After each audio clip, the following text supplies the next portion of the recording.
Reading करेगा स्वच्छता स्वस्थ सर्वत्र इनिशिएटिव से। क्या चीज? ये रीडिंग कर दो शुरू आप, स्वच्छता स्वस्थ सर्वत्र इनिशिएटिव से। अच्छा ठीक है। स्वच्छ स्वास्थ्य सर्वत्र initiative. The initiative is a part of Swachh Bharat mission under the National Health Mission. It is a joint initiative of Ministry of Health and Family Welfare and Ministry of Jal Shakti to achieve better health outcomes through improved sanitation and increased awareness and healthy lifestyles. The three key components of Swachh Swasth Sarvatra are: community health centers in open defecation-free blocks will be supported to achieve Kaya Kalp certification, a certificate for high standard of sanitation and hygiene. Second component is Gram Panchayat of Kaya Kalp primary health centers prioritized to become ODF. Training in wash, water, sanitation and hygiene of CHC and PHC nominees. The Ministry of Drinking Water and Sanitation will undertake ODF activities in the Gram Panchayat of Kayakalp award winning PHCs and will provide wash training to a nominee of those CHCs and PHCs. Under it, 10 lakh rupees of financial assistance would be given to the CHCs so that they can be strengthened to meet the standards of sanitation, hygiene and standard control. ठीक है, ये भी स्वच्छ Bharat mission का initiative है और दो ministries responsible हैं इसके लिए, स्वास्थ्य सर्वत्र के लिए, हेल्थ क्योंकि स्वास्थ्य है और स्वच्छता है तो मिनिस्ट्री ऑफ जल शक्ति है। ओके, इसके तीन कंपोनेंट्स हैं। एक है कम्युनिटी हेल्थ सेंटर जो कि शायद से कायाकल्प का certification will be supported to achieve Kayakalp certification जो कि मिनिस्ट्री ऑफ हेल्थ के द्वारा दिया जाता है। दूसरा कंपोनेंट है ग्राम पंचायत ऑफ कायाकल्प प्राइमरी हेल्थ सेंटर और तीसरा है कि ट्रेनिंग दी जाएगी इन वॉश, इन तीन चीज़ों में। और ministry of drinking water and sanitation ये सारी एक्टिविटीज़ को अंडरटेक करेगा in the gram panchayat and under it 10 lakh rupees of financial assistance would be given to the, ये जो ऊपर के कम्युनिटी हेल्थ सेंटर्स हैं उनको 10 लाख रुपए की फाइनेंशियल असिस्टेंस दी जाएगी ताकि वो सारे स्टैंडर्ड्स को मीट कर सकें। ठीक है, नेक्स्ट है स्वच्छ आइकॉनिक प्लेसेस SIP इनिशिएटिव। में CHCs और PHCs में डिफरेंस पता है क्या? कम्युनिटी हेल्थ सेंटर्स और वो PHC प्राइमरी हेल्थ सेंटर है क्या? तो हाँ अच्छा, उसका डिफरेंस नहीं किसी को पता है क्या? एक बार देख लेते हैं। हाँ, levels of rural health care structure है ना, तो PHCs will be at the bottom.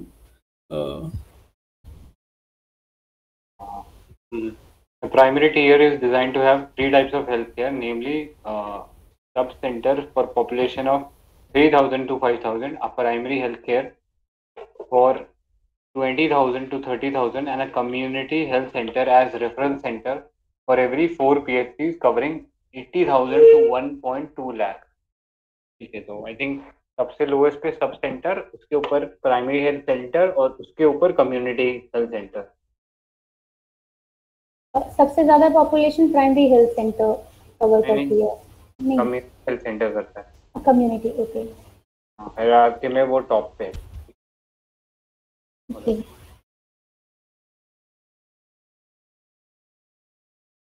Swachh Iconic Places Initiative. This initiative is being coordinated by the Ministry of Jal Shakti, Ministry of Housing and Urban Affairs, Ministry of Tourism, Ministry of Culture, and concerned state, union territories, and local governments. The initiative aims at enhancing the experience of both domestic and foreign visitors by improving the sanitation and cleanliness standards at and around the sites. 100 places across India have been identified as iconic due to their heritage, religious or cultural significance. So far, in first 3 phases, 30 iconic places have been taken up. All these iconic sites have designated PSUs or corporates for financial and technical support. Shri Meenakshi Sundareshwar Temple in Madurai has been adjudged the cleanest iconic place in the country. Under Phase 4, 12 tourist sites are selected: Ajanta Caves, Maharashtra; Kanchi Stupa, Madhya Pradesh; Kumbhalgarh Fort, Rajasthan; Jaisalmer Fort, Rajasthan; Ramdevra, Jaisalmer, Rajasthan; Golconda Fort, Hyderabad, Telangana; Sun Temple, Konark, Odisha; Rock Garden, Chandigarh; Dal Lake, Srinagar, Jammu and Kashmir; Banke Bihari Temple, Mathura, Uttar Pradesh; Agra fort, Agra, Uttar Pradesh; Kalighat temple, west Bengal. ठीक है, इसमें बहुत सारी ministries हैं। एक तो जल शक्ति है, और हाउसिंग एंड अर्बन अफेयर्स है, और टूरिज्म एंड कल्चर है। तो एक 4 मिनिस्ट्रीज हैं, और ये मेनली विजिटर्स एंड जो टूरिस्ट हैं उनके एक्सपीरियंस को अच्छा करने के लिए है। क्लीनलीनेस बढ़ाना है, जो कि बहुत फेमस टूरिज्म प्लेसेस हैं, जिसमें कि 100 प्लेसेस को चूज किया गया है, और अभी ये 3 फेजेस में किया जाएगा। अभी तक 30 iconic places have been taken up, और इसमें सबसे टॉप पे, मतलब सबसे क्लीनेस्ट आइकॉनिक प्लेस है, जो कि है श्री मीनाक्षी सुंदरेश्वर टेम्पल, जो कि मदुराई तमिलनाडु में है। और इसके अलावा 12 और टूरिस्ट साइट्स सेलेक्ट की गई हैं। तो Meenakshi Sundareshwar temple we have to remember, और 100 प्लेसेस हैं। नेक्स्ट इज राष्ट्रीय स्वच्छता केंद्र. It was announced on centenary of Champaran Satyagrahi, that is 10th April 2017. It was inaugurated in August 2020 as an interactive experience center on the Swachh Bharat mission at the Gandhi Smriti and Darshan Samiti at Raghat. Okay, I don't think इसमें कुछ ऐसा याद करने वाला है. Next है दरवाजा बंद media campaign. This is an aggressive mass media campaign aiming at behavior change. The Darwaza Band campaign has been supported by the World Bank. Tell some facts about the Champaran Satyagraha. अच्छा, वो modern history वाला. Okay. अभी as such तो I do not remember. Bihar में हुआ था, year मुझे याद नहीं है. 1917. 17. सेंटेनरी पे ना 100 years. और किस चीज के लिए था, कौन सा कंसर्न क्या था? शेयरिंग वाला, इंडिगो वाला था. इंडिगो प्लांटिंग के लिए था. मतलब इसमें गांधी जी फर्स्ट टाइम अपना क्या बोलते हैं उसको, लिमिटेड लेवल पे सत्याग्रह लॉन्च किया था उन्होंने. और लेके कौन गया था उनको? शुक्ला, शायद शुक्ला. हाँ, शुक्ला याद है. राजकुमार शुक्ला, करेक्ट. वो लेके थे उनको. एंड ओवर देयर मतलब इशू क्या था, वो इंडिगो को लेके था कि इंडिगो जो वाले प्लांटर्स थे उनसे अननेसेसरी ज्यादा पैसा, मतलब क्रॉप्स ग्रो करवा रहे थे फोर्सफुली. वो 3 कठिया सिस्टम. 3 कठिया, हाँ, 3 कठिया सिस्टम था. ओके. 3 कठिया मतलब कितना वो नहीं 3/20. करेक्ट, 3/20 था. ठीक है, तो वो चीज था. बाद में कंपलसरी था. करेक्ट. बाद और में इसे फर्स्ट सिविल डिसोबीडियंस मूवमेंट भी कहते हैं. Correct, first civil disobedience movement भी कहते हैं, क्योंकि उनको बोला गया था कि आप ये जगह छोड़ दो. मतलब डिस्ट्रिक्ट मजिस्ट्रेट का ऑर्डर आया था कि आप जगह छोड़ दो, but he did not left. बाद में फिर कमेटी बनी, और क्या कमेटी ने पूरी तरीके से अबॉलिश कर दिया, मतलब फाइनल डिसीजन क्या था, पूरी से अबॉलिश हो गया था क्या? नहीं, मिडिल रास्ता अपनाया था दोनों ने, थोड़ा 25% रिमिशंस. करेक्ट. तो वो चीज है. तो पूरी से बस ये थोड़ा याद रखने वाली डिटेल नहीं, बट 3 कठिया एबॉलिशन कर दिया था ना. हाँ, 3 कठिया एबॉलिश कर दिया था. और 25% जो रिटर्न इलीगल ड्यूज का देते हैं. हाँ, वो रेमिशन उसमें 25% किया था. ओके. तो दरवाजा बंद is supported by the World Bank. It is designed to encourage behavior change in men who have toilets but are not using them. Recently, the Swachh Bharat mission launched the Darwaza Band Part 2 campaign, which focuses on sustaining the open defecation free status of villages across the country. ठीक है, इसमें all we have to remember कि media campaign था and इसको world bank ने भी support किया है. बाकी एड्स तो we have already seen. स्वच्छता ही सेवा campaign. It is a fortnight-long sanitation campaign to highlight the cleanliness initiative, Swachh Bharat Mission. Its objective is to mobilize people and reinforce Jan Andolan mass movement for sanitation. There will be targeted cleaning of public and tourist places under this campaign. ठीक है, स्वच्छता ही सेवा. Okay, 14 days का इसमें तो कुछ ऐसा याद करने वाला है नहीं. एथिक्स में आप यूज कर सकते हो ऐसे एग्जांपल. ऐसे एटीट्यूड चेंज को एक तरीके से वो कर रहा है. Gobardhan scheme. The galvanizing organic bio-agro resource Dhan or Gobardhan scheme was launched in April 2018. Gobardhan scheme is being implemented as a part of Swachh Bharat Mission Gramin. It is an important element of achieving open defecation free strategy. It aims to support villages in effectively manage their cattle and biodegradable waste. Scheme focus on keeping villages clean, increasing income of rural households, and generation of energy from cattle waste. Recently, Ministry of Jal Shakti launched a unified portal on Gobardhan scheme. Under new unified approach, all the biogas programs or schemes will be coordinated by Department of Drinking Water and Sanitation under Swachh Bharat Mission Gramin. Okay, एक तो गोबर्धन का full form पता होना चाहिए, galvanising organic bio agro resource धन. और ये भी एज अ पार्ट वही स्वच्छ भारत मिशन ग्रामीण के अंदर में ये भी इम्प्लीमेंट हो रही है. एंड इसका भी ये उसमें भी ओपन डेफिकेशन फ्री में भी हेल्प करेगी, बिकॉज ये मैनेज विलेजेस में इनिशिएट करेंगे कि कैटल एंड बायोडिग्रेडेबल वेस्ट को कैसे ये लोग मैनेज करें इफेक्टिवली, ताकि विलेजेस क्लीन रहें और उनकी इनकम भी बढ़े by using cattle waste. Recently ministry of Jal Shakti ने एक पोर्टल भी लॉन्च किया है जिसका नाम है गोबर्धन स्कीम. यही पोर्टल का नाम है. इसमें सारे बायोगैस रिलेटेड जो भी स्कीम्स हैं वो कोऑर्डिनेट किए जाएंगे by the department of drinking water and sanitation. Portal का नाम नहीं है ना ये? अच्छा, पोर्टल ऑन गोबर्धन स्कीम. हाँ, पोर्टल का नाम ऐसे नहीं लिखा है, कुछ लिखा नहीं है. इसी नाम से ही होगा पोर्टल, कोई और नाम तो लेंगे नहीं. हमें ख्याल से इसी नाम से होगा, अदरवाइज नाम लिखा नाम देते हैं. Next is solid liquid waste management. तो यहाँ पे छत्तीसगढ़ से है क्या कोई? यहाँ पे किसी को आइडिया है कि मतलब छत्तीसगढ़ ने ऐसे ही एक स्कीम भी लॉन्च किया था जिसमें वो काउ डंग और कैटल वो जो डंग होता है उसके ऊपर वो रेम्यूनरेटिव प्राइस दे रहे थे.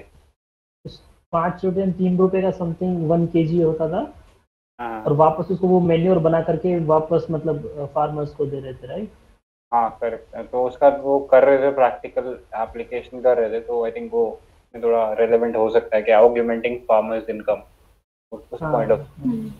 तो किसी को और कुछ आइडिया हो तो यार डाल देना उस स्कीम के बारे में ग्रुप पे. तो नाम क्या है? नाम पता है? नाम नहीं पता, याद नहीं आ रहा. गोधन न्याय ये नाम है क्या दीदी? हाँ, ये काफी सही है. यही था, न्याय के रिलेटेड. गोधन न्याय योजना. हाँ, तो इसके बारे में थोड़ा इन्फॉर्मेशन मिले तो डाल देना इसके ऊपर. आई थिंक यही है वो न्याय कांग्रेस वाले काफी चला रहे थे शायद. यही 1.5 मतलब 1.5 रुपए पर केजी देंगे. और उसका वो यूज वही कर रहे थे ना जो अभी गौरव ने बताया कि उसका मैन्योर बना के फिर फर्दर वापस फार्मर्स को दे रहे थे. नेक्स्ट चलते हैं. Solid liquid waste management dashboard, Open Defecation Plus advisory, and the Open Defecation Plus and Swachh Gram Darpan app. These are prepared by NIC, National Informatics Center, METI. Aim is to foster healthy competition among states and districts undertaking ODF plus activities. The Swachh Gram Darpan app allows people to monitor how the program is working at district and state level. ठीक है, ये app बनाया गया है for real time monitoring सारी information के लिए. Next is Namami Gange Yojana. Recently, the second phase of the mission has been approved. एक minute.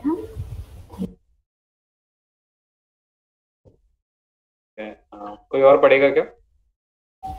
Namami Gange Yojana. Recently, the second phase of the mission has been approved. Objective is to clean and protect the Ganga River in a comprehensive manner. Second is watershed management of Ganga River basin and reducing runoff and pollution. Third is to develop the villages located along the main stem of River Ganga, which have historic, cultural, and religious or tourist importance. Riverfront management, conservation of aquatic life, creating coordination between different ministries involved. Salient features are: it is a central sector scheme. It covers 8 states, union territories, 47 towns, and 12 rivers under the project. The basin covers 11 states: Uttarakhand, Uttar Pradesh, Madhya Pradesh, Rajasthan, Haryana, Himachal Pradesh, Chhattisgarh, Jharkhand, Bihar, West Bengal, and Delhi. The current focus of World Bank funded National Ganga River Basin Projects NGRBP of NMCG is on 5 major states on the main stem of River Ganga, namely Uttarakhand, Uttar Pradesh, Jharkhand, Bihar, and West Bengal. इसके main pillars देख लेते हैं diagram में. Sewerage treatment infrastructure, river surface cleaning, afforestation, industrial effluent monitoring, river front development, biodiversity, public awareness, Ganga Gram.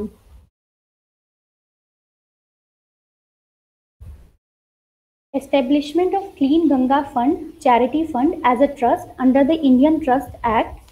Donors are eligible for 100% income tax exemption and contributions also fall within the purview of CSR activity. World Bank is funding the project through loans. Implementing agency is National Mission for Clean Ganga and its state counterparts, state program management groups. The NMCG is the implementation wing of National Ganga Council, set up in 2016. It replaced the National Ganga River Basin Authority, NGRBA. The NMCG and SPMGs ropes in ULBs and PRIs in this project, setting river-centric urban planning process to facilitate better citizen connect through interventions at ghats and riverfront. Entry-level activities for immediate visible impact: river surface cleaning to address the floating solid waste, rural sanitation to arrest the pollution, solid and liquid, entering through rural sewage drains, and construction of toilets. Medium-term activities to be implemented within 5 years of time frame. Expansion of coverage of sewerage infrastructure in 118 urban habitations on banks of Ganga. Pollution will be checked through treatment of waste water in drains by applying bioremediation method, in situ treatment, municipal sewage, and effluent treatment plants. Managing the industrial pollution, biodiversity conservation, afforestation, and water quality monitoring. Long-term activities to be implemented within 10 years. Determination of ecological flow, increased water use efficiency, and improved efficiency of surface irrigation. The second phase of the mission was approved by the World Bank Board in June 2020 for $400 million. Loan would be for a period of 5 years up to December 2026. The projects to be undertaken under this phase include spillover projects from the first phase of the mission, as well as cleaning projects in tributaries such as Yamuna and Kali River. Namami Gange has been included under the Prime Minister's Award for Excellence for Public Administration scheme for recognizing the efforts of the district level officials. Objectives तो general हैं, सारे covered हैं इसमें। Selling features में आ जाते हैं नमामि गंगे योजना का।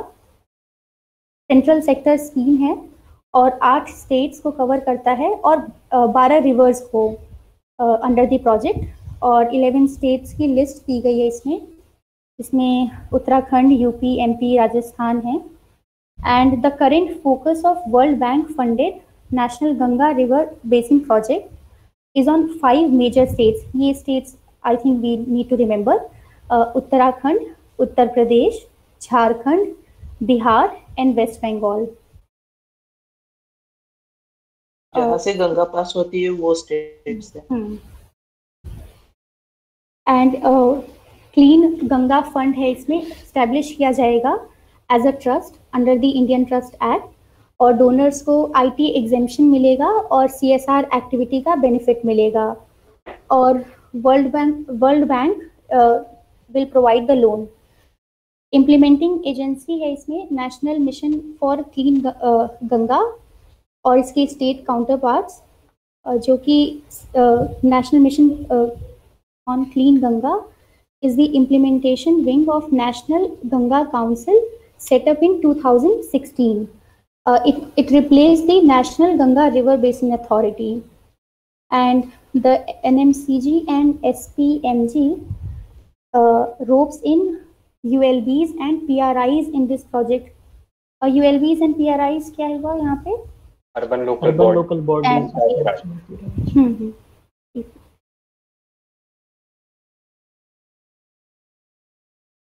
मिनिस्ट्री ऑफ पंचायती राज के लिए ने एक स्कीम लॉन्च करी है जो फेमस है अभी रिसेंटली। नाम बताओ जल्दी। क्या वापस से पूछो? मिनिस्ट्री ऑफ पंचायती राज ने स्कीम लॉन्च करी है ना एक रिसेंटली, उसका नाम क्या है? तो अमित है क्या? हाँ, तुझे अलाउ नहीं है बोलना, ठीक है? ओके, आगे बढ़ो। हाँ प्रीति, पढ़ रहे हो क्या आप आगे? ठीक है, वो कंक्लूड करना है, इसको कर दो। अच्छा तो एंट्री लेवल एक्टिविटीज में और कोई कुछ बोल रहा है? नहीं बोलो। तो एंट्री लेवल एक्टिविटीज में for immediate visible impact river surface को क्लीन करना है to address floating solid waste, rural sanitation to arrest the pollution, entering through rural sewage drain and construction of toilets. ठीक है। मीडियम टर्म एक्टिविटीज में implemented within 5 year time frame, इसमें coverage होगा sewerage का infrastructure in 118 urban habitation on banks of Ganga. 118 urban habitation है। Aspirational district में क्या number रहता है? 117 है ना? ठीक है। नेक्स्ट है pollution will be checked through treatment of waste water in drains by applying bioremediation method. तो कल किसी ने ये बायो रेमिडिएशन मेथड भेजा था। तो इसके 2 टाइप्स होते हैं, एक इन सीटू होता है और एक एक्स सीटू होता है। इन सीटू में इंट्रेंसिक होता है और सेकंड होता है इंजीनियर्ड। इस इंजीनियर्ड में भी बहुत सारे बायो के मेथड्स हैं। डेली पीटी में वैसे है ये इमेज, मैंने मार्क कर दिया। Bio sparging, bio venting, bio slurping, bio stimulation, bio augmentation, natural attenuation. अगर किसी को मतलब पता है तो बता देना। और नेक्स्ट होता है एक्स-सी2। एक्स-सी2 में स्लरी फेज बायो रेमिडिएशन होता है, उसमें बायो रिएक्टर होता है। और एक्स-सी2 का सेकंड होता है सॉलिड फेज बायो रेमिडिएशन। इसका मतलब है bio piling, land farming, composting and biofilter. ठीक है। नेक्स्ट है कि इन सीटू ट्रीटमेंट और म्यूनिसिपल सीवेज और एफ्लुएंट ट्रीटमेंट प्लान्स। ठीक है। फिर है मैनेज करना है जो इंडस्ट्रियल पोल्यूशन है, फिर biodiversity conservation, afforestation and water quality monitoring. Next है लॉन्ग टर्म एक्टिविटीज, ये 10 साल के लिए है। पहले वाला 5 था और इससे भी पहले वाला इमीडिएट था। तो लॉन्ग टर्म में इकोलॉजिकल फ्लो देखना है, वाटर यूज की एफिशिएंसी देखनी है, इम्प्रूव करनी है सरफेस इरिगेशन। ये सेकेंड फेज अप्रूव हो गया था बाय वर्ल्ड बैंक, जो हमारी और इम्प्लीमेंटिंग एजेंसीज शायद एनजीसी है, नेशनल गंगा काउंसिल, और एक और कोई, ठीक है वही है। और वो दूसरी अपन ने वो जो मेन बॉडी है वो national mission for clean water, ये इम्प्लीमेंट करेगी, और स्टेट का भी थोड़ा हाथ है। नेक्स्ट है loan would be provided for 5 years up to 2026. Projects will be undertaken under this phase include spillover project from first phase of mission as well as cleaning projects in tributaries such as Yamuna and Kali rivers. ठीक है, तो tributaries का भी plan है इनका, यमुना और काली जो है। काली का स्पिल ओवर मतलब सिर्फ इसी को ही नहीं, और भी शायद, मतलब मेन रिवर क्लीन होगा तो बाकियों पे स्पिल ओवर, उनका इफेक्ट बाकी जो ट्राइब्यूटरीज हैं उन पर भी पहुंचेगा। जैसे स्पिल ओवर मतलब एक तो लिटरल सेंस में हो गया, और एक स्पिल ओवर वैसे भी होते हैं आई थिंक, तो डैम्स वगैरह उस टाइप के फ्रैगमेंट बनाते हैं, एक लिमिटेड टाइम में पानी उसके अंदर सेव हो जाएगा और फिर उससे ज़्यादा होगा तो वो बाहर आ जाएगा, मतलब रिवर में आ जाएगा। उस सेंस में भी है, अब एग्जैक्टली पता नहीं किस सेंस में ये कह रहा है। ठीक है। काली रिवर का ओरिजिन बताओ और यमुना का ओरिजिन बताओ। यमुना का तो यमुनोत्री ग्लेशियर है ना, और काली नेपाल। नेपाल कुछ याद है? कुछ बंदर पुंछ वो डिस्प्यूट है ना, वो काली का ही तो है। हाँ, काली का, सरयू रिवर। 3 रिवर थी ना उसमें डिस्प्यूट में नेपाल से, काली करनाली करके 2 थी ना। करनाली एक और थी कोई, महाकाली नहीं ये नहीं, वो भी नेपाल में नहीं, वो नेपाल में बोली जाती है उधर। नेपाल में बोलते हैं। पोस्ट कर देना है ये काली का। वो जगह का नाम क्या था, कौन सा जगह थी वो जो मतलब ट्रायंगल बन रहा था? लिम्पियाड दुर्ग का शायद, लिम्पियाडुरा, लिपुलेख और काला पानी। ठीक है, लिम्पियाडुरा, लिपुलेख और काला पानी, ठीक है। और यमुना की सबसे बड़ी ट्रिब्यूटरी चंबल।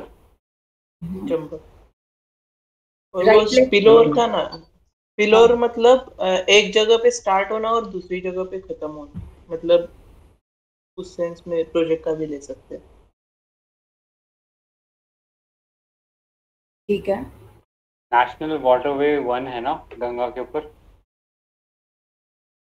3 है शायद से, 3 नहीं 1 ही है, 1 है करेक्ट। उसका प्लेस कहाँ? हुगली, हल्दिया वाली, हल्दी, इलाहाबाद से होता ना। हाँ, इलाहाबाद वाराणसी एक ही तो है। नहीं भाई, अलग अलग है। अरे सॉरी, बनारस हो तो कोई नहीं, मतलब वो इलाहाबाद से हल्दिया तक है ना। करेक्ट हल्दिया तक। हल्दिया पोर्ट। दूसरा कहाँ पर है? दूसरा तो ब्रह्मपुत्र है ना? तीसरा है शायद से, ब्रह्मपुत्र तीसरा या चौथा है ब्रह्मपुत्र? तीसरा है।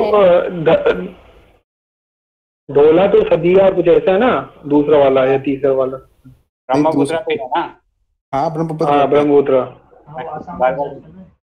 उसी पे ब्रिज बना है अभी जो।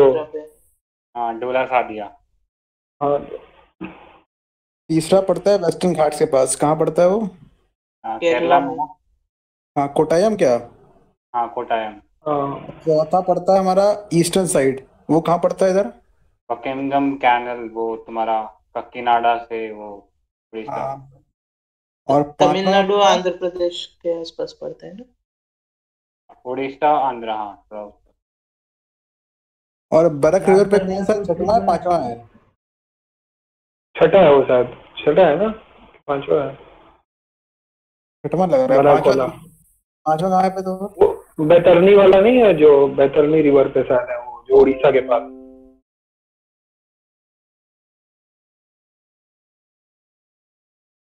6 है। छठा बर्फ पे है। हाँ, ये उड़ीसा के अंदर है, नेशनल वाटरवे 5, और वो ब्राह्मणी रिवर है। सब ब्राह्मण ही है, ठीक है। थलसेर टू धर्मा, डमरा, हाँ डमरा है sure, Talcher to Dhamra on the Brahmani river. हाँ, और 6th शायद बराक रिवर वाला कह रहे हो आप, वो सही। या बराक का ओरिजिन मणिपुर में है कि मिजोरम में है? मणिपुर में ना? शायद मणिपुर में है। वापस आता है तो आगे गंगा ग्राम योजना। बहुत दूर चले गए। Namami Gange has been included in Prime Minister का Award for Excellence for Public Administration Scheme, ठीक है। Next है Ganga Gram Yojana. It was started in 2016 under Namami Gange program to develop the villages located along main stem of River Ganga, which have historic, cultural or religious tourist importance. So comprehensive rural sanitation, development of water bodies and river ghats, construction and modernization of crematoria. ठीक है। गंगा ग्राम project तो ये 17 में launch हुआ था, जल शक्ति के अंडर है और national mission on clean Ganga के साथ कोलैबोरेशन है। तो holistic development of villages situated on banks of holy river, ठीक है। एक गंगा उत्सव 2020 हुआ था, 3 दिन का कल्चरल एंड एजुकेशनल फेस्टिवल था to celebrate the glory of holy river Ganga. Next आ जाता है हमारा national hydrology project. Recently, the midterm 4th year progress review of project was carried out. इसका ऑब्जेक्टिव था to set up a system for timely and reliable water resource data. Scroll करना. Acquisition, storage, collation and management to build capacity of state and central sector organization in well water resources management through the use of information system and adoption of state-of-art technology like remote sensing, lead time and flood forecast from 1 day to at least 3 days. ठीक है, hydrology project है। इसके features है, central sector scheme है, launch for 8 years, 16 से लेके 23 तक। Project is supported by World Bank, 50% loan है, ऊपर वाला भी वर्ल्ड बैंक से सपोर्टेड था। प्रोजेक्ट कॉम्पोनेंट है तो पहली है वाटर रिसोर्स मॉनिटरिंग सिस्टम। इसमें financing the establishment, modernisation of new and existing hydromet monitoring system including meteorology, stream flow, ground water, water quality and water storage measurement etcetera. ठीक है, पहला है water resource monitoring system, second है water resource information system. तो इसका है strengthening of national and sub national water information centre with web enabled water resource information system through standardisation of databases and product from various data sources और department. ठीक है, information centre है कि तो national और सब नेशनल वाले मिलकर डेटाबेस बनाएंगे। नेक्स्ट है water resource operation and planning system. तो it is development of interactive analytical tools and decision support platform. और फोर्थ है institutional capacity enhancement, building capacity for knowledge based water resource management. तो पहला information है, एक operation system है और एक सेकंड ऊपर है ना, सपोर्ट क्या है वो, मैनेजमेंट मॉनिटरिंग सिस्टम है। तो मॉनिटर करेंगे इंफॉर्मेशन का लिए डेटाबेस बनाएंगे, और ऑपरेशन और प्लानिंग सिस्टम है, और फिर इंस्टीट्यूशन के लिए नॉलेज बेस्ड और कैपेसिटी बिल्ड करेंगे। फिर ये national hydrology project will gather hydrometeorological data which will be stored and analysed and can be accessed by any user। ठीक है, तो ओपन होगा। It will facilitate integrated water resource collation and management of hydrometeorological data। ठीक है, this will also help in water resource assessment. ठीक है, तो इस नेशनल हाइड्रोलॉजी प्रोजेक्ट का फोर्थ फेज आई गेस. हाँ, तो ये वही है, टाइमली और रिलायबल डेटा सोर्स प्रोवाइड करना है इनको, और स्टेट ऑफ आर्ट जो है जैसे रिमोट सेंसिंग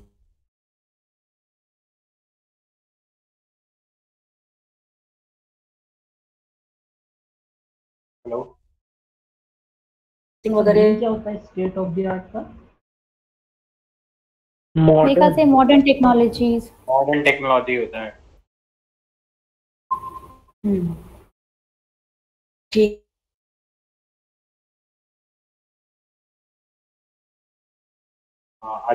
आदित्य का ऑडियो मेरे एंड से ही कट रहा है या बाकी सब कुछ सही सुनाई दे रहा है? नहीं, मेरी साइड भी थोड़ा सा प्रॉब्लम. सेंट्रल सेक्टर स्कीम है. आदित्य जी, आई थिंक थोड़ा लैग आ रहा है आपके वाले में. एक सेकेंड, मैं दूसरे से ज्वाइन करती हूँ.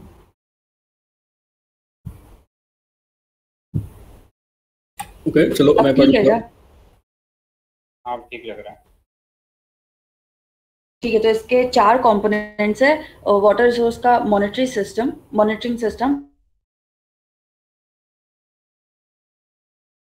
फिर इंफॉर्मेशन सिस्टम, फिर ऑपरेशन और प्लानिंग सिस्टम, और इंस्टीट्यूशनल कैपेसिटी एनहांसमेंट.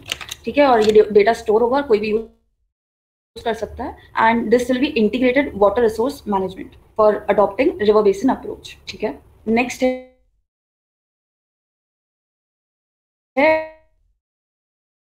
फेज 2 और 3 का स्कीम को अप्रूव हुआ. अभी भी हो रहा है यार थोड़ा सा. चलो ठीक है, कोई और पढ़. विजय पढ़ रहा है क्या? हाँ, ओके, पढ़ूंगा. तो नेक्स्ट है dam rehabilitation and improvement project. तो स्टार मार्क है, सेंट्रल सेक्टर स्कीम है. ओके, तो recently phase 2 and phase 3 of the scheme was approved. The objective is to improve the safety and operational performance of selected existing dams and associated appurtenances. इसका meaning क्या है? Appurtenances in a sustainable manner. Okay, so I mean some context I'll give. See, if you see now why dam safety we have to focus is because most of the dams in India, they have become old. There are many studies have found out that on an average 100 years पे कुछ dams बीत चुके हैं, 50 years also. So in that context we have to focus on dam safety. So improve the safety and operational performance of selected dams and associated. इसका meaning किसको या पता लगे तो बोलो, in a sustainable manner. Accessories बता रहा है dictionary. Okay, accessories. Okay, fine.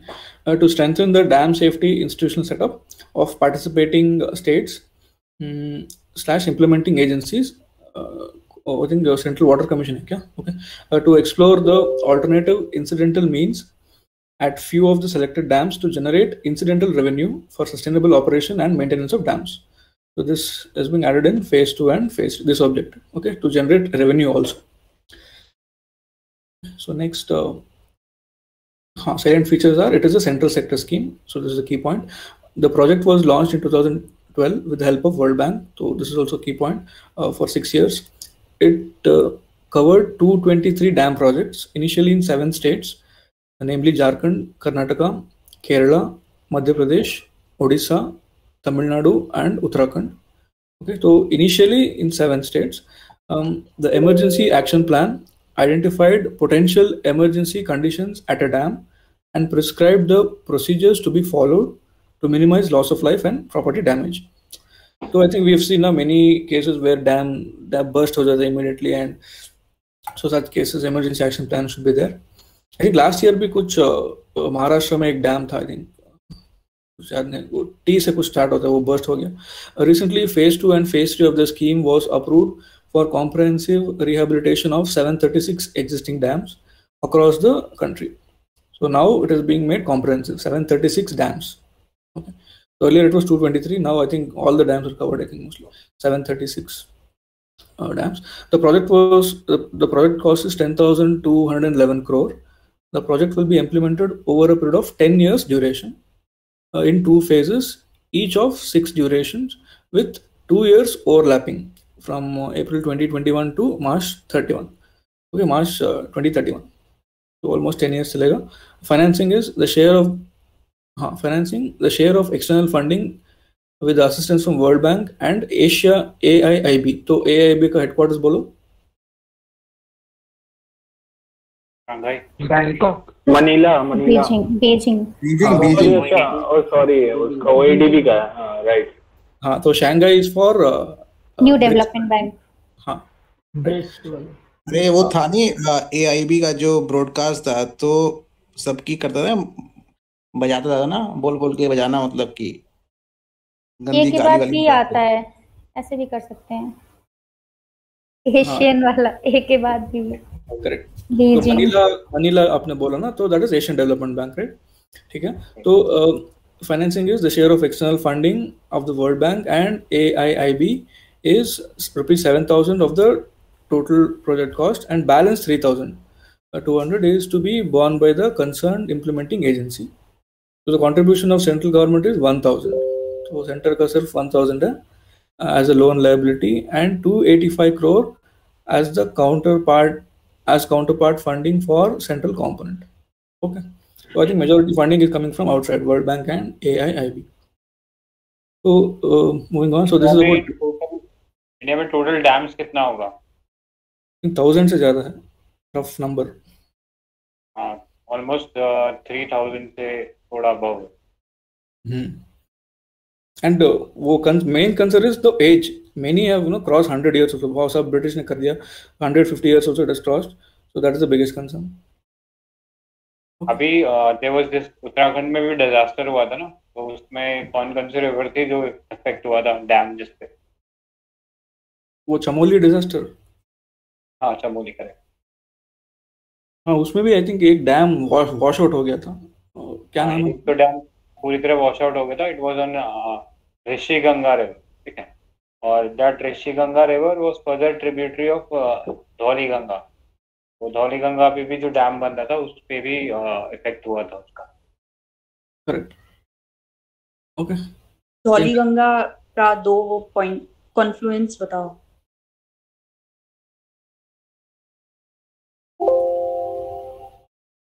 Dhauli Ganga Alaknanda के साथ मिलती है ना ये तो.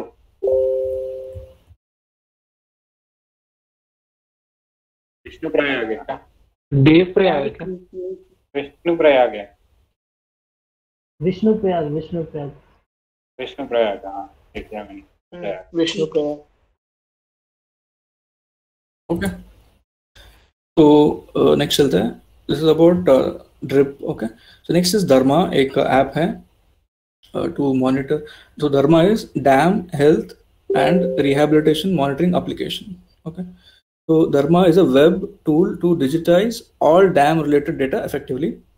So it will help to document authentic asset and health information pertaining to large dams in the country, enabling appropriate actions to ensure need based rehabilitation. So same, we have to monitor the health of the dams. बहुत age हो चुका है हमारा dams.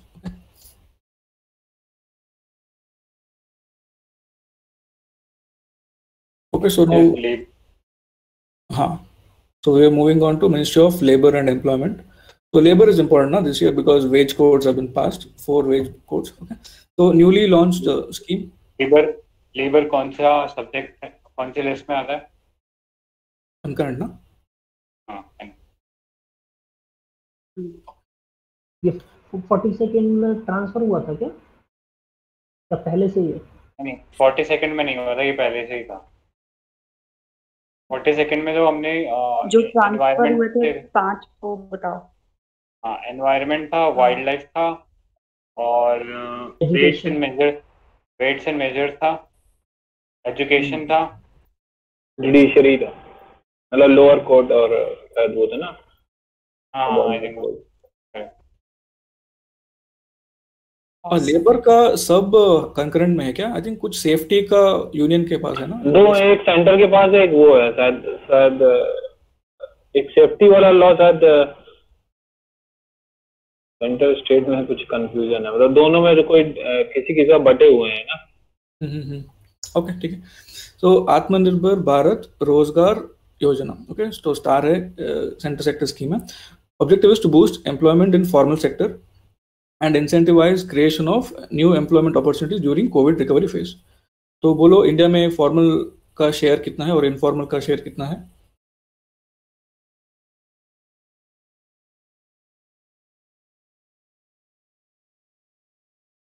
किस चीज का? भाई 90%, 92% है फॉर्मल और इनफॉर्मल लगभग, सॉरी मतलब इनफॉर्मल है 90% अराउंड, इनफॉर्मल है 90% होगा। Okay. Correct. So salient features are, it is a central sector scheme. It has been launched for a period of 2020 to 23 under Atmanirbhar Bharat Package 3.0 for establishments employing up to 1,000 employees. So 1,000 employees का limit है. Government will pay employees and employers contribution of wages towards EPF in respect of new members for 2 years.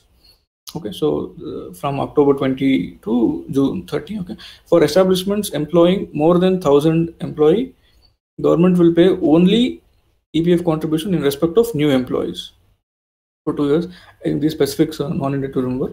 Beneficiaries are employee with less than 15,000. This fact, a beneficiary, if you see employee with less than 15,000 monthly wages and not working in any registered EPFO before October 1st, 2020. So this is the salary limit, wage limit, and EPFO shall work out modality to ensure that there is no overlapping benefits provided under Atmanirbhar Bharat Rozgar Yojana with any other scheme implemented by EPFO. So this is that. So broadly center sector है for the next 3 years under 3.0. Okay. So mainly to boost employment in formal sector. So I mean broader theme of formalization जो अभी चल रहा है. Women का भी कोई data है क्या? वुमेन का एक हमने इकोनॉमिक सर्वे या कहीं देखा था ना पीटी में कि इंडेक्स आती है जो विमेन का जो इंक्रीज हुआ है। आई थिंक फॉर्मल में तो शायद इंक्रीज नहीं हुआ, फॉर्मल में तो उल्टा डिक्रीज हुआ है उनका। ज्यादातर हम जो देखते हैं वो इनफॉर्मल सेक्टर में वुमेन जो एग्रीकल्चर में एम्प्लॉयड रहती हैं।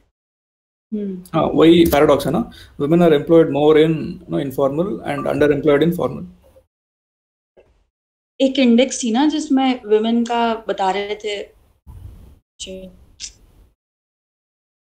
विमेन कितनी आई है आगे, या तो वो जेंडर इनक्वालिटी इंडेक्स होगा उसमें जो तुम बोल रहे हो शायद, या जेंडर गैप रिपोर्ट होगा, इन दोनों में से यही लोग बताते हैं मोस्टली। हाँ जेंडर गैप नॉर्मली कोट करते हैं ना वर्ल्ड इकोनॉमिक फोरम का, वही है। हाँ वही हो सकता है, मतलब पता नहीं, बट वो नहीं है।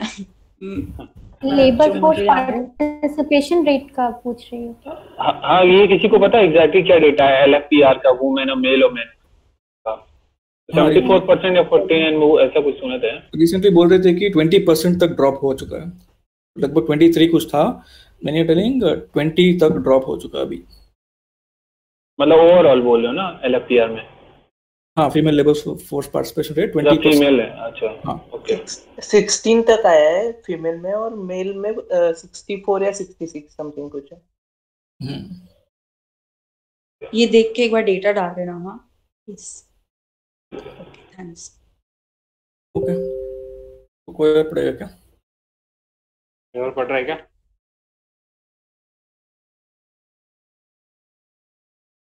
Charu, Gaurav, Shaktiman, Shalini. Modified and restructured scheme Atal Bimit Vyakti Kalyan Yojana ABVKY।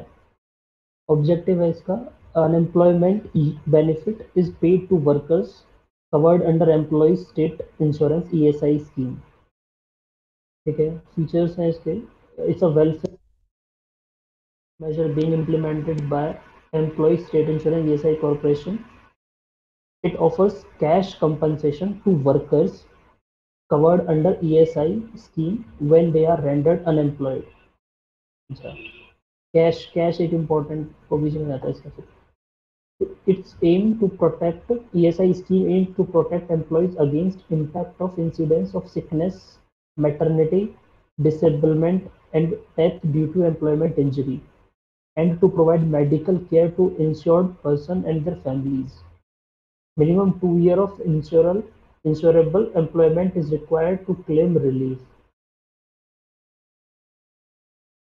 Okay, recent changes क्या हैं? The scheme was introduced with effect of 1st of July 2018. The scheme is implemented on pilot basis for a period of 2 years initially. The scheme has been extended up to 12. Relaxation made to cope with job loss during COVID-19 pandemic. क्या क्या relaxations हैं कि payment of relief enhancement of 50%. Earlier it was 25% of average wages payable up to maximum 90 days of unemployment. The claims can be filed directly by workers. Earlier they needed to get it forwarded by last employers. Okay. Relief becoming payable after 30 days of unemployment. पहले 90 दिन था. Benefit will be settled within 15 days from the date of application. Enhanced relief will be payable during 24th of March 2020 to 31st of December 2020. अच्छा, ऊपर करना थोड़ा क्या है summarise के लिए. अनएम्प्लॉयमेंट बेनिफिट दिए जाते हैं, ठीक है. ईएसआई स्कीम के अंदर ईएसआई स्कीम को देख लेते हैं पहले. ये क्या बोलते हैं कि ईएसआई कैश कंपनसेशन देता है अपने वर्कर्स को जो कि अनएम्प्लॉयड होने के बाद. It aims to protect employees against the impact of incident, sickness, maternity, disablement and death due to employment injury. ये जब काम पे होंगे तभी उसको वो करेगा ना रिम्बर्स, जो भी कैश कंपनसेशन तभी देगा ना.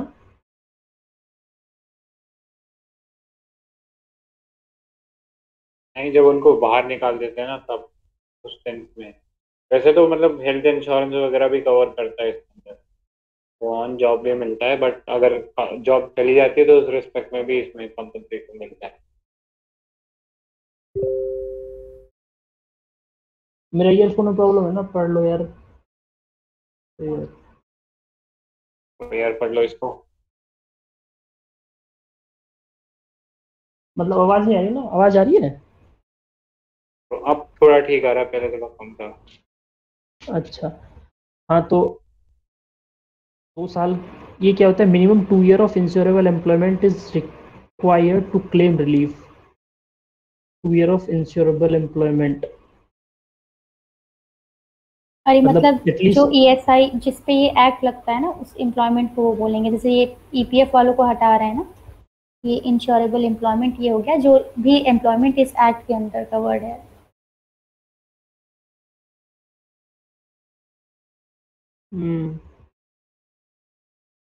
ओके. ये स्कीम 2018 में स्टार्ट की थी 2 साल के लिए पायलट बेस पर, फिर बाद में इसको एक्सटेंड कर दिया गया अप टू 2021 तक. ठीक है. इसमें क्या क्या इन्होंने दिया है? अब बोला कि 50% एवरेज वेज दिया जाएगा और 3 महीने के लिए 90 डेज तक के लिए अनएम्प्लॉयमेंट होने पर, जो कि पहले 25% ऑफ एवरेज वेज देने थे. और उसके बाद क्लेम होगा वो डायरेक्टली वर्कर्स कर सकते हैं. अभी पहले क्या था? पहले फॉरवर्ड, अच्छा पहले एम्प्लॉयर्स फॉरवर्ड करेंगे, लेकिन इस बार क्या है वर्कर्स डायरेक्टली अपना फाइल कर सकते हैं. और relief becoming payable after 30 days of unemployment. ठीक है. मतलब विद इन 1 month आपको मिल जाएगा, पहले 3 महीने के अंदर अंदर मिलना था. तो benefit will be settled 15 days. Sorry, ये क्या है? Relief becoming payable after 30 days of unemployment और benefit will be settled within 15 days date of application. मतलब वो जो रिलीफ मिलने का टाइम होता था स्कीम के अंदर, वो पहले थोड़ा ज़्यादा था, वो उसको कट शॉर्ट कर दिया कि अगर जॉब गई तो 30 दिन के अंदर आपको वो रिलीफ मिल जाएगा. और अगर और कोई बेनिफिट होगा तो it will be settled within 15 days from the date of application. ये बेसिक आइडिया है. तो मतलब वो कंपनसेशन के अलावा कोई और बेनिफिट होगा तो? हाँ, मतलब अच्छा. आप जैसे 1 महीना बीता आप तुरंत एप्लीकेशन फाइल कर दो, और जैसे ही आप एप्लीकेशन फाइल करोगे वो 15 दिन के अंदर आपको सेटलमेंट कर देंगे. ये चीज़ पहले 3 महीने तक इंतजार करना होता था कि शायद से नौकरी मिल जाए. जैसे ही अब यहाँ 1 महीने हुआ, आप अनएम्प्लॉयड थे, आप तुरंत एप्लीकेशन जाके दे दो और वो 15 दिन में सेटलमेंट करके आपको दे देंगे. ऑलराइट, सही बात है. ठीक है, और इसको एक्सटेंड किया था 2020 तक। पढ़ लो कोई और। दादाजी आ जाओ भैया।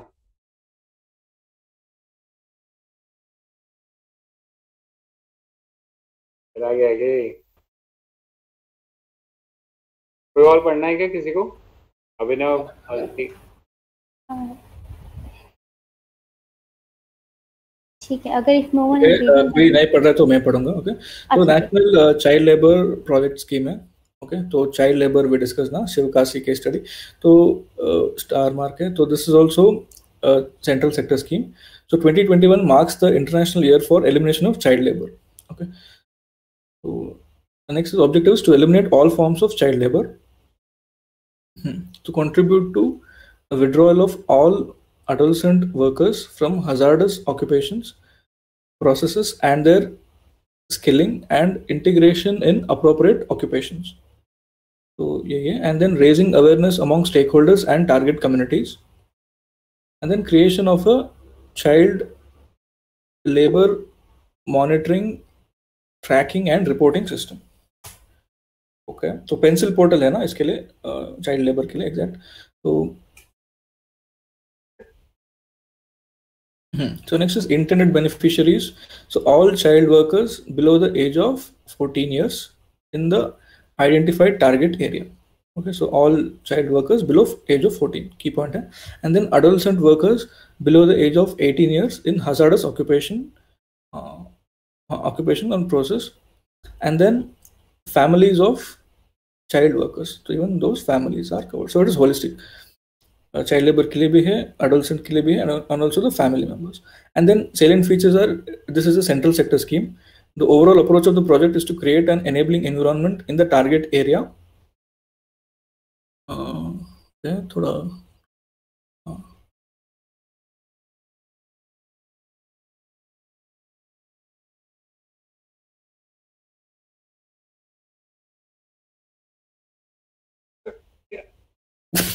हाँ ठीक है। तो where children are motivated and empowered through various measures to enroll in schools and refrain from working. So you know, so they have to be enrolled in schools. And I think yesterday is, we discussed many quotes like child should learn, not earn, etc. So enroll in schools and refrain from working, and households are provided with alternatives to improve their income levels. So children in the age between 5 to 8 are rescued and linked to formal education system. So यही करना था वो Sivakasi case study में, and then this is done through a close coordination with Sarva Shiksha Abhiyan. Okay, the children in the age group of 9 to 14 years are put into NCLP special training centers.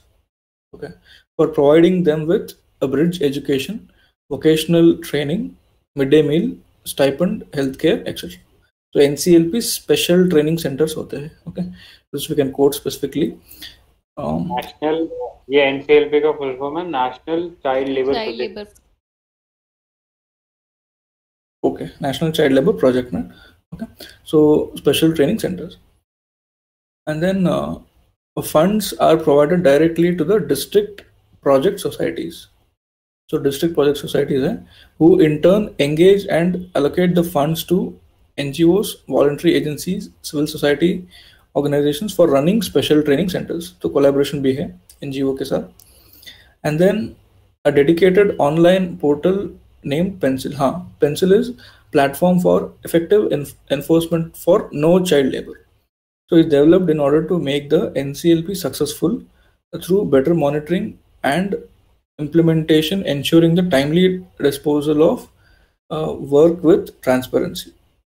Okay, so it has 5 components. So first is child trafficking system, and then complaint corner, state government, NCLP, and convergence. So these are the 5 components.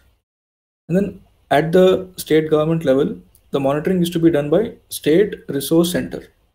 State Resource Center at state level, established at State Labor Department.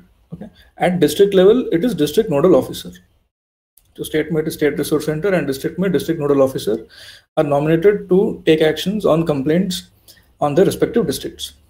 Okay, so the payment of stipend to the children is made on modular basis for a minimum of 3 months through DBT. Okay, so ये भी है. And then under this scheme, the district project societies are set up under the collector or district magistrate to conduct survey to identify children working in hazardous occupations and processes for the overseeing the implementation of the project. Actually, it's the duty, if you see, of the district magistrate to identify such children.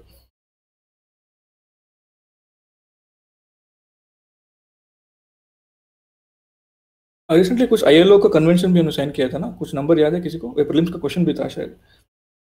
182. हाँ 182. Okay, एक और था ना. हाँ, ये देख लेते हैं जो 6 8 फाउंडेशनल एग्रीमेंट्स है जिसमें से इंडिया ने 6 करें, 2 नहीं करें. एक तो एसोसिएशन वाला है, एक तो कलेक्टिव बार्गेनिंग वाला है. हाँ, वो 2 ट्रेड यूनियन के रिलेटेड हमने नहीं किया है, राइट? करेक्ट. और इंडिया जो है वो ILO की गवर्निंग बॉडी का चेयरपर्सन बन गया है, वो भी इम्पोर्टेंट. ILO का ऑलमोस्ट 100 years क्लोज चल रहा है. तो ILO का हेडक्वार्टर्स बोलो और जो भी उसको रिपोर्ट निकालता है वो भी बोल दो. जेनेवा है. ILO 1990 treaty. कौन सी ट्रीटी थी वो? वर्सिटीज. हाँ करेक्ट. और इंडिया फाउंडिंग मेंबर है अपना. कौन सी ट्रीटी है? Treaty of Versailles. Treaty of हाँ वही वर्ल्ड वॉर 1 का ना. तो हाँ, ये हो गया. नोबेल प्राइज भी मिला हुआ 1969 में इसको.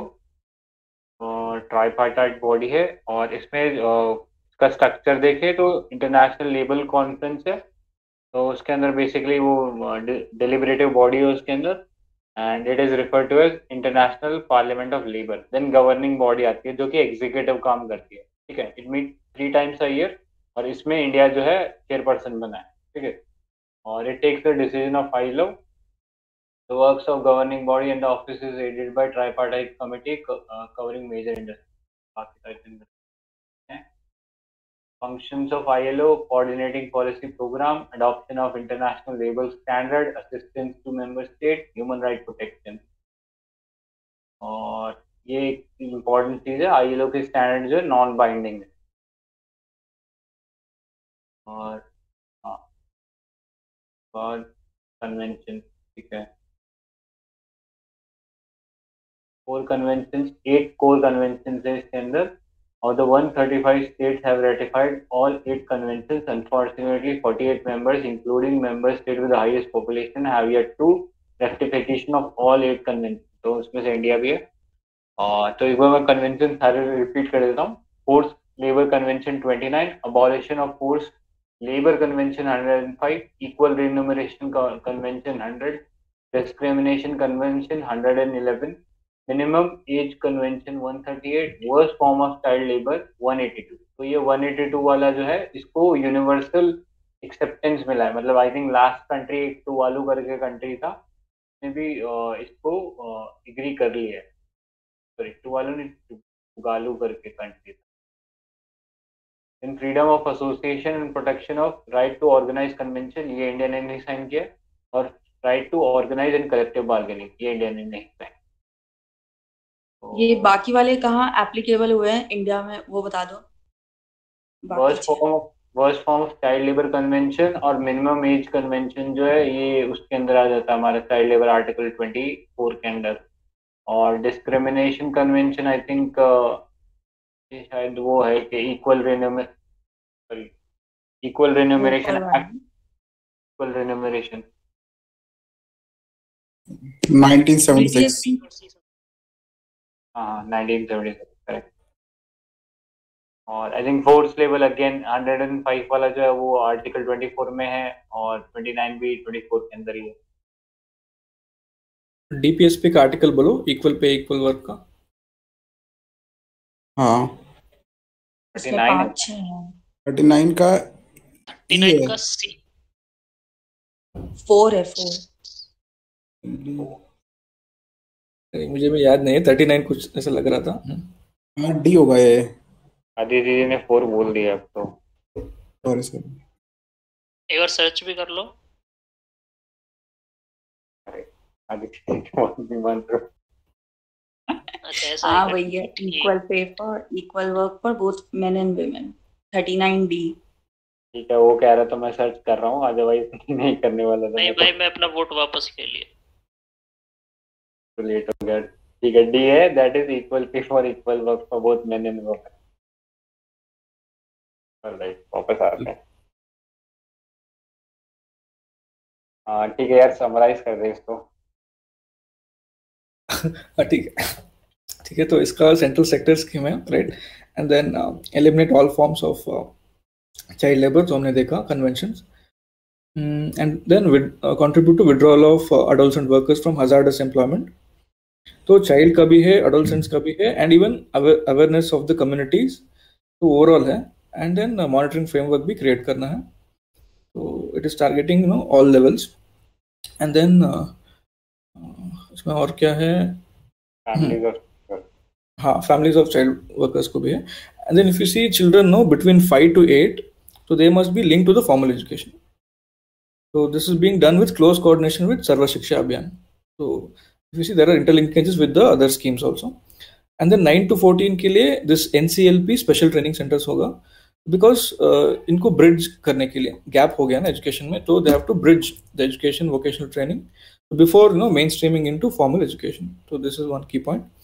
And then district level में district project societies भी होंगे, collaborating with NGOs. And then pencil portal भी आ गया इसमें। तो I think ministry pencil portal का we were discussing ना, women and child development, right? Labour नहीं है, लेबर कह रहे थे यहाँ पे, तो कमेंट्स में labour I think, ministry of labour. Okay, तो मिनिस्ट्री ऑफ लेबर है। एंड देन इसका 5 कंपोनेंट्स है, child tracking system, complaint corner, state government NCLP convergence. And then state level में it will be national state resource centre, this will monitor at state level. And then district level में district nodal officers who are nominated. And then last में if you see district project societies will be set up under the district collector. तो ये भी है, बस इतना ही।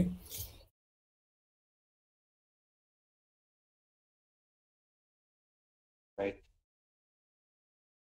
Think है यार ये। चल ठीक है, ये लास्ट टीम आई थिंक, फिर 45 पे तो अपन कर, तो मैं बता सकता। ठीक है, इसको मैं बोल देता हूँ। हाँ, employee state insurance scheme. In October 2020, the scheme was extended to Arunachal Pradesh. Objective is to provide protection to employees as defined in Employee State Insurance Act 1948 against sickness, disablement, death due to employment, injury, maternity benefit, and to provide medical care to insured person and their family. Okay. Important scheme है. Then salient feature क्या है? Self-financing scheme that caters to social security and health insurance needs of the employees. ठीक है, तो self financing कैसे कि इसके अंदर एम्प्लॉयज और एम्प्लॉयर की तरफ से, दोनों की तरफ से इसमें कंट्रीब्यूशन ज्यादा, जैसे पीएफ में रहता है वैसे ही सेम है। The scheme is funded both by employer and employee. That's why self-financing, which would be remitted into State Employee Insurance Fund. The fund is regulated by ESIC Act 1948. It is administered by Employee State Insurance Company, which is an autonomous body under Ministry of Labor and Employment. ESI Act 1948 applies to organization with 10 or more employees drawing salary up to ₹21,000. ये criteria थोड़ा देख लेना दिमाग में, 10 से ज्यादा लोग हैं और सैलरी उनकी 21,000 से ऊपर हो, तब they are eligible under this. EPFO का बताओ। 15,000 है और 15 लोग ना, नहीं 10 लोग, 20 होंगे उसमें। 10 लोग ही है। EPFO में 20 होंगे ना? नहीं, शायद से 10 से 20 किया गया था, बताओ, अभी अभी हमने देखा था, हाँ, अभी शायद जस्ट सही ऊपर ही बोल देखना है। 20 है। उसमें मिनिमम थोड़ी लिखा, वो तो अलग है, वो तो रोजगार स्कीम था ना, वो डिफरेंट है। उसमें शायद मेंशन तो था EPF.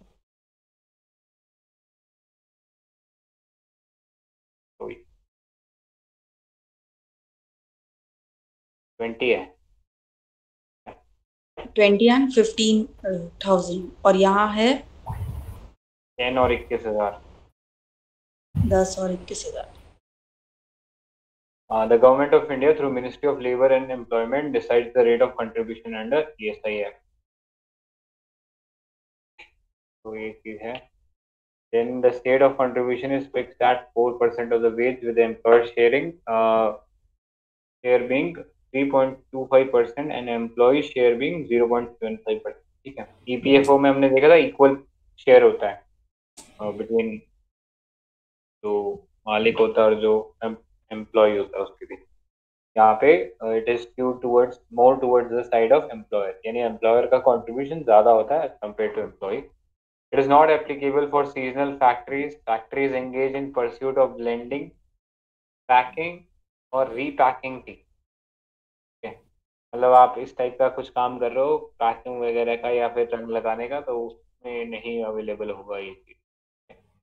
Apart from various benefits, the employees covered under ESI scheme are also notified to unemployment allowances under Atal Bimit Vyakti Kalyan Yojana and Rajiv Gandhi Shramik Kalyan Yojana।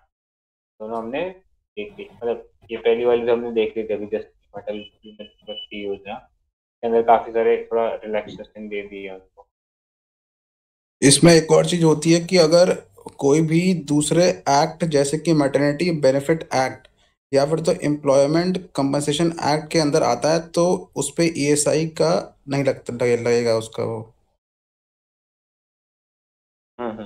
कोई और benefit के अंदर cover नहीं होना। नहीं, यही दो specific act mention था उसमें, इस स्कीम में।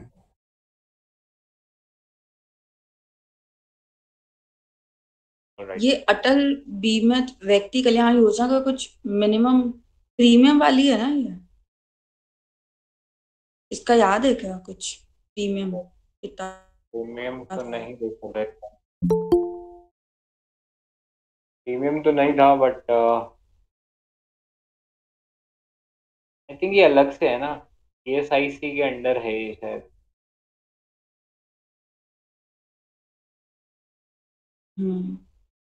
जो कैश प्रीमियम जो जा रहा है ना वो ESI कंट्रीब्यूशन की तरफ से जा रहा है और फिर उससे ये स्कीम वर्क कर रही है।